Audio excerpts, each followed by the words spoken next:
91% of retirees who do Roth conversions will never break even. And here's why nobody sees this coming. It's because financial advisors sell Roth conversions like they're safe, steady investments that pay off every year. But the truth is they're actually high-risk bets where you lose money up front, hoping to break even decades later if you even live that long. I'm a certified financial planner, and today I'm going to show you three things. First, what type of investment a Roth conversion really is. The second is going to be how long you actually need to live just to break even. And then finally, we're going to talk about the exact wealth level that separates who can afford this gamble from who shouldn't take this gamble. So let me show you why most people don't see this coming. When advisors pitch Roth conversions, they make them sound like trickle investments. That's a safe, steady, reliable investment that pays off year by year. They say things like, you'll save money on taxes every single year in retirement, or your money grows tax-free starting today, or you'll get peace of mind knowing you'll never pay taxes on withdrawals. That makes it sound like opening a high-yield savings account where you put money in and it pays you back immediately and consistently in small amounts forever. But that's not actually what you're buying when you do a Roth conversion. What you're actually buying is what's called a cliff investment. A cliff investment is you write a massive check to the IRS today, potentially hundreds of thousands of dollars. You don't get any benefit at all for decades, literally nothing for potentially the first 20 plus years. And then you start profiting only if you live long enough to reach a break-even point. And if you die before that, you completely lose the bet and you prepaid taxes for nothing. And that's the difference between what you get sold and what you actually receive. You get pitched a trickle investment. What you actually receive is a cliff investment. So think about it like this. Think about it like sending your kids to college, right? It's the perfect example of a cliff investment. You spend $150,000 over 4 years. The kid graduates, and then they don't earn more money the next day. Instead, you're making a bet that 15 years later, their higher income as a result of the degree will help pay off that degree or the student loans for that degree. Now, it's a huge upfront cost with a long payback period and an uncertain outcome. And if you as a retiree are over 60, well, you'd be making that same kind of bet on yourself, but starting at age 60. And just like some college degrees never deliver that higher paying job, leaving graduates with student loans that take decades to pay off or never get paid off at all, Roth conversions can trap you in exactly the same way. You pay up front for a benefit that just never materializes. So let me show you exactly what that cliff looks like with real numbers. Say you convert $1 million of pre-tax money in the first 5 years of your retirement. At the 22% bracket, you write a check to the IRS for a total of $220,000 over those 5 years. Now, after those 5 years elapse, you're withdrawing $100,000 a year in retirement with an effective tax rate of 13%. So that means you're saving $13,000 a year in taxes because now you're not actually paying those 13%. Your money is tax-free. Simple math says that you would break even in 17 years, those ensuing 17 years in which you don't pay taxes where you might have paid at 13%. So maybe you make it to age 82 and you get your money back, right? Well, that sounds reasonable, but here's the hidden math.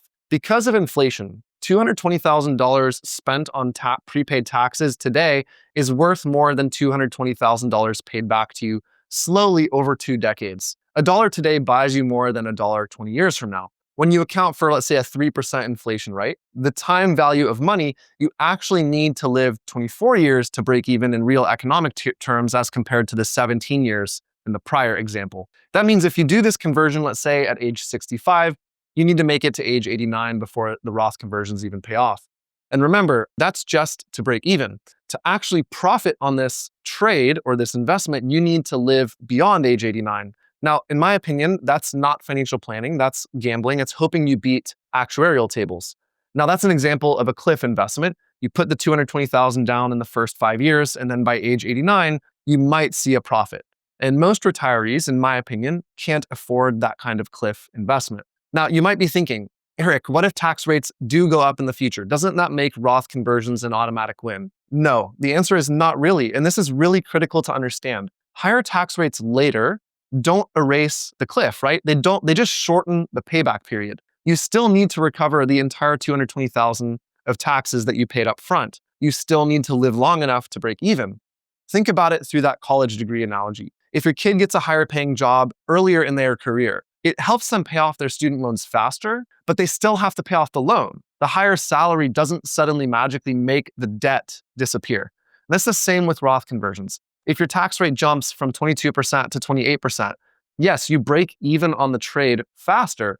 Maybe it's at age 85 instead of age 89, but you still need to reach age 85. And if you die at 82, the bet doesn't pay off, right? Higher tax rates later, they do reduce your risk, but they don't eliminate it. So the question now is, who can afford this type of cliff investment and who can't? Well, there are three categories of retirees, and your category determines who can afford it. So let me show you exactly where those lines are. First, if you have less than $500,000 in retirement assets, you're in the same category as 91% of American retirees. The problem here is simple. If you have less than $500,000 in financial assets or savings for retirement, you simply can't afford a cliff investment. You're going to need every dollar you have for your actual retirement. And watch what happens when you're in this group and do a conversion anyways. Say you write a $50,000 check to the IRS over 5 years to Roth convert your money. That $50,000 is money you actually probably need for living expenses. Now, your portfolio drops, let's say, from $400,000 to $350,000. Now your withdrawal rate as a result of the upfront cost of those Roth conversions jumps, let's say, from 5% to 7%, just to maintain the same income, right? So you can have the same lifestyle, even though you paid the extra cost of the taxes. You've put yourself in harm's way through sequence of returns risk. You've reduced your safety margin for a payoff that you might never see. And because your withdrawals are smaller, your tax savings each year are also smaller, which means your payback period could stretch out longer. Now, most retirees in this first category who do conversions end up running out of money faster, in my opinion, and not slower. The opposite of what they were promised. You take money you need today, you bet it on a payoff that's 25 years from now. And in my opinion, that's not retirement security, that's retirement sabotage. Now, there are some exceptions. If you have unusually high guaranteed income sources, for instance, things like a high Social Security benefit or multiple high Social Security benefits and one or multiple pensions. And maybe you also have reliable income from rental properties or partnerships. Now, if you have some of those or all of those, and you're in this category where you have less than $500,000 in retirement accounts, then follow this test. First, answer the question of, do you expect your total guaranteed income in retirement to exceed your pre-retirement income? If the answer is yes, model a Roth conversion to see if it makes sense. If the answer is not yes, skip the Roth conversion. It will likely be a net negative over the course of your retirement. Now, remember, we're talking about a potential 24-year bet here on Roth conversions. So let's talk about who might be able to afford that kind of gamble. The second tier here are people who have between $500,000 and $5 million in assets. And if you're in that bucket, you're in the middle tier. This is 9% of retirees in the United States. And this is where things get interesting and where most people make expensive mistakes. In this tier, you might be able to afford this type of a cliff investment, but only if some specific things line up. Miss one or two of these things, and you might be taking a bet that you can't afford to lose. So the first thing is you need a gap retirement period. That's the window between when you retire and when other income sources kick in, like Social Security or pensions. So let's say you retire at 60 and you're going to plan to claim Social Security at 67. You end up with the 7-year gap period where your taxable income is low. Now, the second thing you need in this period is also to be able to live during that gap period using after-tax money. That's savings you've already paid taxes on without reducing your quality of life. And that's a big ask. The next thing you need here is you need to pay the conversion taxes, the cost of the Roth conversion, using after-tax money, not by pulling more money out of your IRA. And if you don't have that extra after-tax cushion and you still try to convert anyways, you're going to end up pulling from your IRA to cover both living expenses and the conversion taxes. And then your taxable income spikes and you lose low tax bracket advantages, and the whole strategy can end up backfiring. And the third and final thing you need here is you need to prepare for future tax disadvantages. That would look like widower tax penalties, where you go from married filing jointly tax brackets to single filer brackets. That can be a reason to consider Roth conversions in this space. And another option would be here, large Medicare IRMA surcharges after required minimum distributions begin. The main thing here is that a very small percentage of people will fall into the trifecta of those buckets, where they will both be thrust into higher tax brackets as a result of being a widow or widower, and also being forced into higher IRMA surcharges as a result of the RMDs that are occurring. It's a very small percentage of people for whom that will affect. Now, if you're in that small percentage that checks all those boxes, then run through this checklist. Do you have a buffer of after-tax money to live on during your gap period? Can you retire early enough to create a gap period before other income sources kick in? Are you actually at risk for those widow penalties due to age differences in your marriage? And would RMDs push you into a much higher bracket and trigger Medicare surcharges?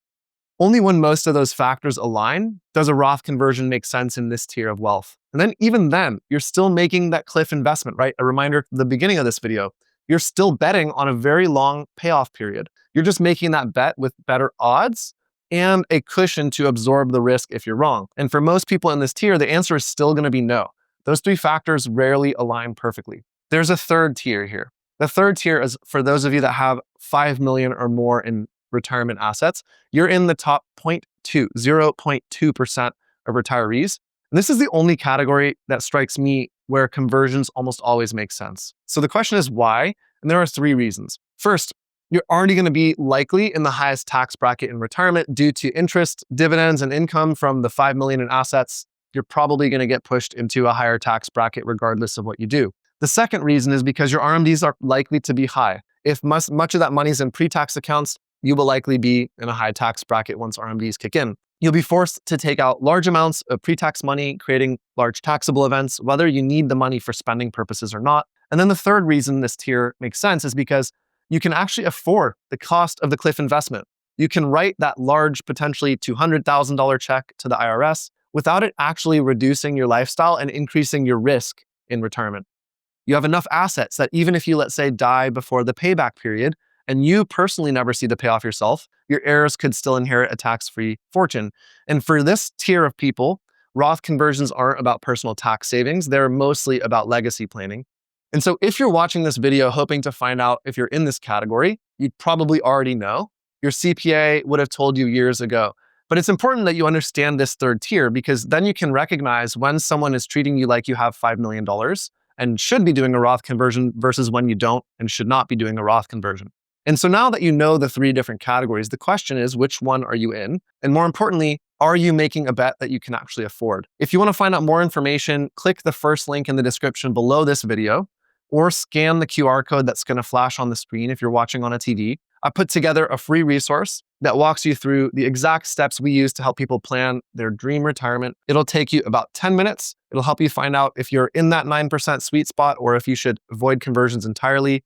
At the end of the day, you should not be guessing on a potentially hundreds of thousands of dollars of upfront cost decision, right? Get the clarity that you need. Thank you as always for your time and attention. And if you found this video helpful, hit the like button, subscribe to the channel so that more retirees like you can see videos just like this. Thank you as always. I'll see you in the next video.